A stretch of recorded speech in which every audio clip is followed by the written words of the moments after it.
प्रधानमंत्री नरेंद्र मोदी ने आज उत्तर प्रदेश की राजधानी लखनऊ में बने राष्ट्र प्रेरणा स्थल का भव्य उद्घाटन किया।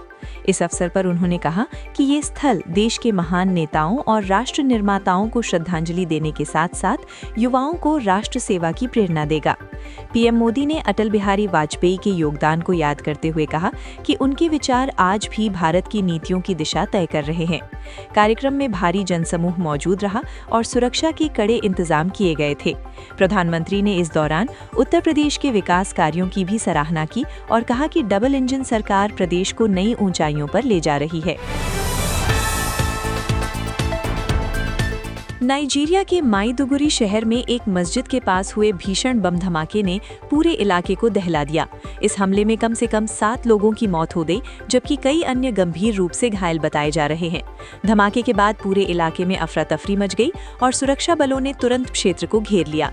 स्थानीय प्रशासन के अनुसार ये हमला आतंकी गतिविधियों से जुड़ा हो सकता है। घायलों को नजदीकी अस्पताल में भर्ती कराया गया है और जांच एजेंसियां हमले के पीछे की साजिश का पता लगाने में जुटी हुई हैं।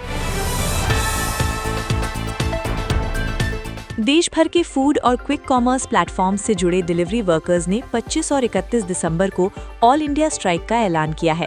कर्मचारियों का कहना है कि उन्हें उचित वेतन, बीमा और बेहतर कार्य परिस्थितियां नहीं मिल रही हैं। इस हड़ताल का असर जोमैटो, स्विगी, ब्लिंकिट, जेप्टो जैसी सेवाओं पर पड़ सकता है। यूनियनों ने चेतावनी दी है कि यदि मांगे नहीं मानी गई तो आंदोलन और तेज किया जाएगा। त्योहारों के सीजन में इस हड़ताल से आम लोगों को परेशानी का सामना करना पड़ सकता है।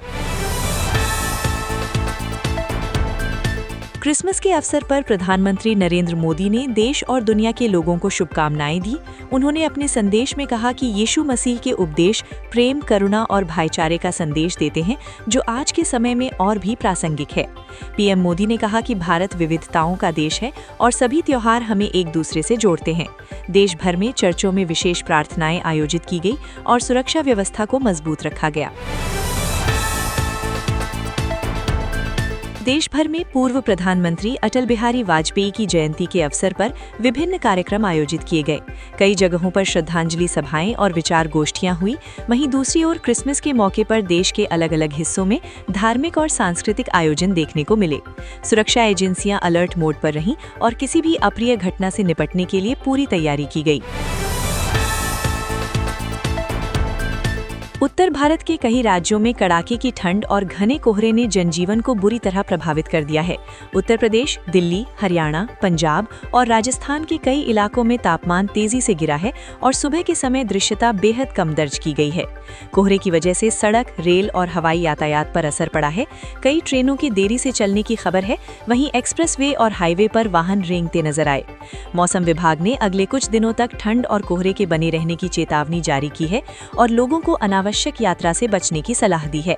प्रशासन की ओर से रैन बसेरों और अलाव की व्यवस्था बढ़ाई जा रही है ताकि ठंड से लोगों को राहत मिल सके। घने कोहरे और ठंड के चलते उत्तर भारत में रेल यातायात बुरी तरह प्रभावित हुआ है। दिल्ली, लखनऊ, प्रयागराज, आगरा, कानपुर और अंबाला से गुजरने वाली 50 से अधिक ट्रेनें देरी से चल रही हैं, जबकि कुछ ट्रेनों को रद्द भी करना पड़ा है। कई यात्रियों को रेलवे स्टेशनों पर घंटों इंतजार करना पड़ा। रेलवे प्रशासन का कहना है कि सुरक्षा को देखते हुए ट्रेनों की रफ्तार कम रखी जा रही है। यात्रियों को यात्रा से पहले ट्रेन की स्थिति जांचने की सलाह दी गई है। मौसम विभाग के अनुसार अगले 2-3 दिनों तक कोहरे से राहत मिलने की संभावना कम है। संसद के शीतकालीन सत्र के दौरान विपक्षी दलों ने महंगाई, बेरोजगारी और किसानों की समस्याओं को लेकर सरकार को घेरने की कोशिश की। विपक्षी नेताओं ने कहा कि आम आदमी बढ़ती कीमतों से परेशान है और युवाओं को रोजगार नहीं मिल पा रहा है।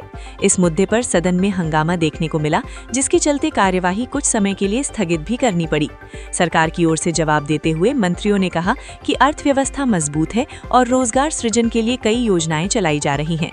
राजनीतिक गलियारों में इस मुद्दे को लेकर बयानबाजी तेज हो गई है। राष्ट्रीय शैक्षिक अनुसंधान एवं प्रशिक्षण परिषद यानी NCERT ने clerk, assistant, lab assistant, MTS सहित 173 नॉन टीचिंग पदों के लिए भर्ती अधिसूचना जारी की है। योग्यता 10वीं पास से ग्रेजुएशन तक है, जबकि आयु सीमा 18 से 42 वर्ष रखी गई है।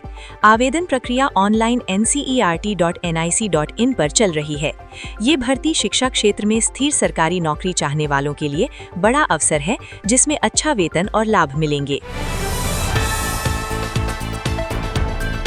समग्र शिक्षा चंडीगढ़ ने ट्रेंड ग्रेजुएट टीचर के 104 पदों के लिए आयोजित लिखित परीक्षा का परिणाम जारी कर दिया है। सफल उम्मीदवार अब दस्तावेज सत्यापन, मेडिकल परीक्षण और अंतिम चयन प्रक्रिया से गुजरेंगे।